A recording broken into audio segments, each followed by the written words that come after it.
கோலப்போட்டிக்கு போலாமா? நேத்து வர வெண்ணிலவு வீண்ணிலவு என்று இப்போ தோடுதடி அடியே தோடுதடி. ஹாய் காய்ஸ், கோலம் போடுறதுக்கு எங்களுக்கு 2 hours டைம் இருக்கு. ஸோ நான் எப்படி போடுறேன்னு பார்க்கலாம் வாங்க.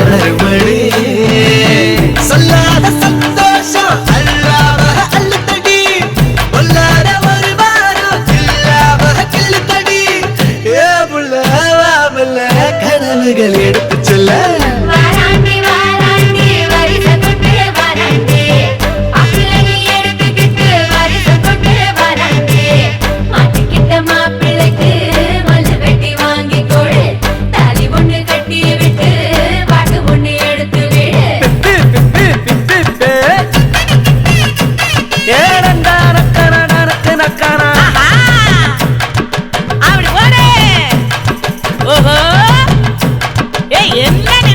ஃபைனலி கோலம் போட்டு முடிச்சாச்சு. ஸோ எப்படி இருக்குன்னு சொல்லிட்டு கமெண்ட் பண்ணுங்க. பை.